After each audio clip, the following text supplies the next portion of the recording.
I met this guy named Cole one night when I was out with friends at a rooftop bar downtown. It was one of those warm, muggy summer nights where the air felt heavy and the drinks went down a little too easily.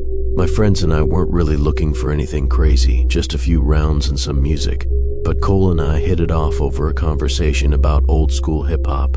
Everyone sort of scattered after a while, chatting with random people or waiting in line for drinks, so it ended up being just me and Cole laughing about our favorite rap albums. He was charming in that effortless, slightly awkward way. We swapped Instagram handles and I checked his profile later. It was mostly photos of his dog, gym selfies, concert shots. Nothing out of the ordinary. I figured we'd both wake up the next morning, forget each other's names, and move on like nothing happened. But the next morning I had a DM from him. It was just a simple, "Hey, last night was fun. Want to grab coffee sometime?" I hesitated for a moment, scrolling back through his photos, then replied, "Sure, sounds good." We set a casual time, a little cafe on Main Street. When I got there, he was already waiting, sipping a black coffee and scrolling through his phone. He greeted me with the same easy smile, and we picked up our conversation like we'd known each other for years.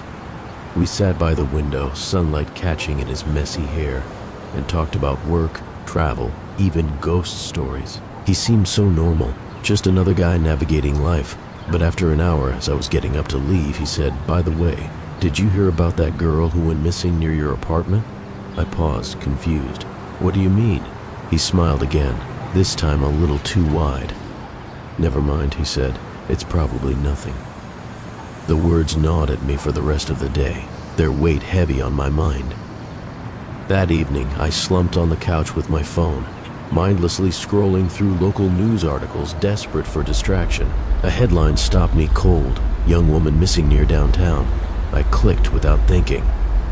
The woman's face stared back at me from the screen, her eyes eerily familiar, though I couldn't place where I'd seen her.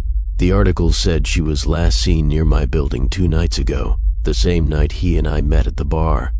My stomach clenched with the sharp pang of dread. I told myself it was coincidence, tried to dismiss the icy unease crawling up my spine, but it refused to leave.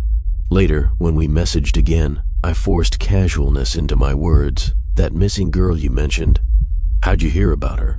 His reply was almost instant. "Oh, small town gossip, everyone's talking." But it didn't feel like everyone was. Only he was. That night, sleep evaded me. Every creak and groan of the old apartment made me flinch. I lay on my back staring at the cracked ceiling, the faint hum of the streetlights outside casting long shadows on the wall. My phone buzzed again just after midnight. It was him, a message simple yet chilling. "Are you awake?" I hesitated, my thumb hovering over the screen. Against my better judgment, I typed back, "Yeah." Couldn't sleep. His response came almost immediately. "Same. I feel like I should be there with you. Would you like me to come over?" The air in the room seemed to thin, and my chest tightened with a silent, primal fear. My mind screamed no, but I forced a polite refusal. "Not tonight. I'm exhausted. Maybe another time." His reply was a smiley face, simple, harmless, but it felt like a threat, hanging there in the digital void. I turned the phone face down, heart racing in the dark. The following morning brought little relief. My reflection in the bathroom mirror seemed unfamiliar, pale and strained, shadows clinging beneath my eyes. I couldn't shake the feeling that someone had been watching me all night. At work, my concentration frayed as the hours crawled by, every sound exaggerated and unsettling. My phone sat on the desk, silent and inert, but its presence was a weight I couldn't ignore. Around noon, a text arrived. "I'm outside.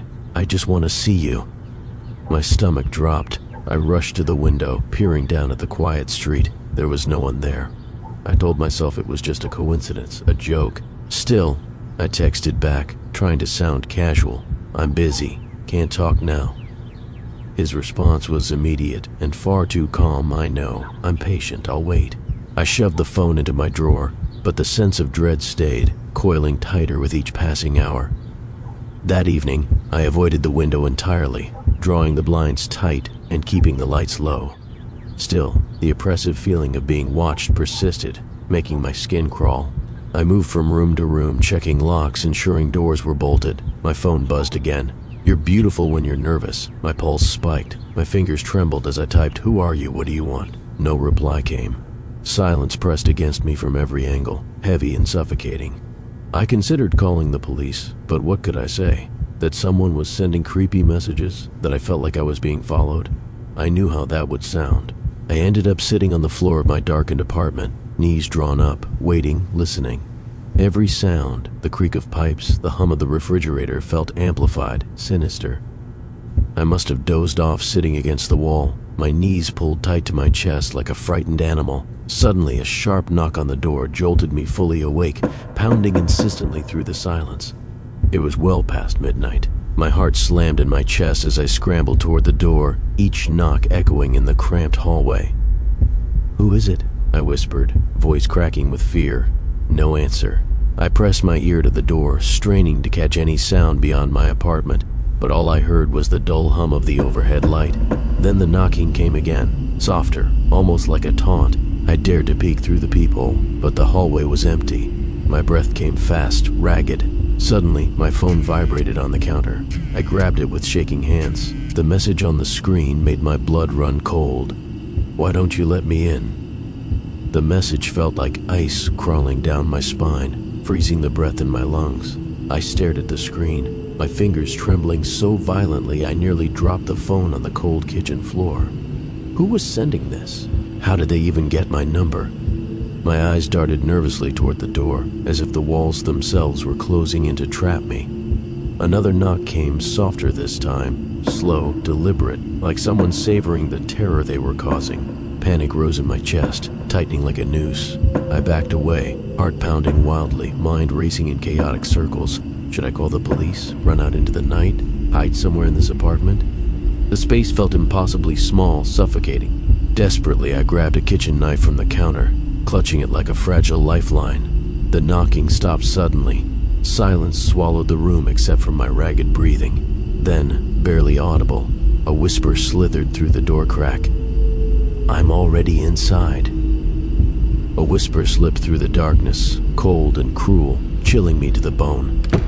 I slammed the door shut, my hands trembling as I locked it fast, heart pounding like a drum in my chest. Shadows around me seemed to twist and crawl, alive with some unseen menace. I rushed to the window and pulled the curtain aside just enough to peer out. The street was empty, swallowed by night, but a faint figure stood under a flickering street lamp, barely visible in the gloom. My breath hitched. Was that him? The phone lay dead on the table, useless, mocking me with its silence. The building creaked ominously, footsteps above. I wasn't alone. The fear settled deep inside, cold and unyielding. The footsteps outside my apartment grew louder, heavier, reverberating down the empty hallway like a dark warning. I pressed my back against the cold wall, heart pounding so fiercely it felt like it might explode through my chest. Panic rose like a tide, threatening to drown me as I scanned frantically for anything that could serve as a weapon. Keys, a lamp, even a chair. The door trembled violently under forceful pounding, as if someone was desperate to break in. Then, as suddenly as it began, the noise stopped. A suffocating, eerie silence filled the space, pressing down on me like a lead weight. I held my breath, frozen in place, every nerve screaming. Minutes stretched endlessly. Then, with shaking hands, the faint glow of my phone illuminated the darkness. I dialed 911, voice barely a whisper, praying that help would arrive before the nightmare returned to finish what it started. I need to tell this story because I can't carry it alone anymore. Maybe writing it down will help me make sense of what happened, or at least convince myself that I'm not losing my mind. A few weeks ago, I rented a villa perched high above a dense pine forest. I'd been searching for solitude, a place to get away from the noise of the city and finish a manuscript that had been haunting me. The villa was a modern marvel of stone and glass, designed to let nature pour in through panoramic windows and fill every corner. It was supposed to be peaceful, a retreat. I arrived just before dusk, when the sun burned low behind the trees and long shadows began to crawl across the smooth concrete floors. I thought I'd found the perfect escape, but as soon as night fell, I realized something was deeply wrong with this place. Even now, my hands tremble as I remember the sounds, the shadows, and the things that shouldn't have been possible. That first night, it was small things, a flicker of movement in the reflection of the glass wall, a draft that rippled the curtains though the windows were shut tight. I dismissed it as my imagination, the side effects of isolation. But as I sat at the long wooden table, typing under the dim light of a pendant lamp, the air seemed to thicken around me. My breath felt heavier, as if the villa itself was pressing down. The wind outside picked up, howling through the gaps in the stone, and somewhere in the distance, I thought I heard faint tapping, like fingertips on glass. I stood, scanning the room, but saw nothing outside except the twisting black silhouettes of trees. I told myself it was branches scraping the windows, but my skin prickled with a chill that had nothing to do with the cold. I turned up the fireplace, hoping to chase away the unease. Still, the tapping continued, light and insistent, echoing faintly through the empty space. I tried to shake it off. I even laughed at myself, muttering about how I'd let my nerves get the better of me. But as I walked through the villa to check the doors and windows, the sense of being watched followed me. Every surface seemed to echo my steps a moment too late, and the shadows stretched long and thin, as if trying to catch me. In the hallway that led to the bedroom, I passed the tall mirror that ran from floor to ceiling. In its reflection, the room behind me warped, but I chalked it up to the uneven light from the sconces. Still, I avoided looking directly into it, afraid of what I might see. The tapping grew louder, sharper, coming from the far end of the hallway. I turned, but it wasn't from the glass walls this time. It was from inside the villa, near the guest bedroom door. I froze, my heart hammering, every hair on my neck standing on end. No one else was here. Or at least there shouldn't have been. I stood rooted in place, my breath catching in my throat. The tapping had stopped, replaced by a heavy silence that seemed to press in from every corner of the villa. I stepped cautiously toward the guest bedroom door, my bare feet soundless on the polished concrete floor. My hand trembled as I reached for the handle, hesitating for a moment before I twisted it open. The room beyond was dark, save for a sliver of moonlight filtering in through the high window. I flicked on the light, illuminating the stark white bedding and the neatly arranged nightstand. Everything was exactly as I'd left it. Still, the air felt wrong, charged, like the aftermath of a lightning strike. I turned to leave, but a faint whisper, almost inaudible, drifted from the far corner of the room. I froze, straining to hear, but it was gone, replaced by the sound of my own heartbeat thundering in my ears. I hurried back to the living room, trying to convince myself it had only been the wind. I returned to the living room, but the villa no longer felt like a refuge. Every creak and whisper of the wind seemed amplified, as though the house was listening to me, waiting for something. I tried to distract myself with my manuscript, but the words blurred on the screen, twisting into something unfamiliar, almost unreadable. The fire in the hearth crackled too loudly, each pop making me flinch. Shadows danced along the concrete walls, flickering with unnatural movement, like they were crawling just beyond the light's reach. I stood abruptly, pacing the room, every muscle in my body tight with dread. I checked my phone. No messages, no signal, nothing to break the growing sense of isolation. I caught my reflection in the glass wall, but it was too dark to make out my features, just a faint, pale outline staring back at me. I turned away, shivering, and decided I couldn't spend another minute inside. I needed air. I grabbed my jacket and stepped onto the terrace, hoping the cool night air would clear my mind. The sky was overcast, the moon barely visible through thick clouds that seemed to hang low over the pines. The wind howled louder here, rattling the glass railings, carrying with it the scent of pine and something else, something metallic. I gripped the cold metal railing, staring down at the shifting darkness of the forest below. From up here, the trees were a swaying black mass, but as I squinted, I thought I saw movement among them. My breath caught. There, at the edge of the clearing, a figure stood, motionless, barely visible between the tree trunks. My heart pounded so loudly I was sure it echoed into the night. I blinked hard, but when I looked again, the figure was gone. Still, the weight of its presence remained, pressing against me like unseen hands. I backed away from the railing, my pulse racing. Something was out there, and it was watching me. I slammed the terrace door shut, locking it with trembling hands, but the feeling of being watched clung to me like a second skin. The villa, once a modern sanctuary, now felt like a trap. I backed into the living room, scanning the windows for any sign of the figure, but all I saw was my distorted reflection staring back. I turned off the fireplace, plunging the room into shadow, and grabbed the flashlight from the kitchen drawer. The beam cut through the darkness, landing on the hallway leading to the bedrooms.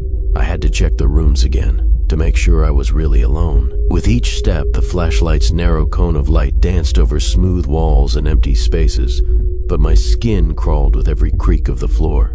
I opened the guest room door once more, sweeping the light across the bed, the corners, the mirror, but nothing was there. Still, I couldn't shake the sensation that I wasn't alone, that something was lurking just beyond the edge of the light. I stumbled back into the hallway, feeling a rising panic that was almost suffocating. My hand shook so badly the flashlight beam jumped wildly, casting long, shifting shadows along the walls. A low thudding sound came from deeper in the villa, like footsteps echoing through the concrete. I froze, listening, but the noise stopped as suddenly as it began. My breath was shallow and rapid, the air around me thick and unyielding. I tried to tell myself it was nothing, just the wind, the house settling, but I no longer believed that. I backed toward the living room, my pulse racing, the flashlight barely illuminating the darkened space ahead. Then from the edge of my vision I caught a glimpse of movement, a pale shape flickering in the reflection of the glass wall.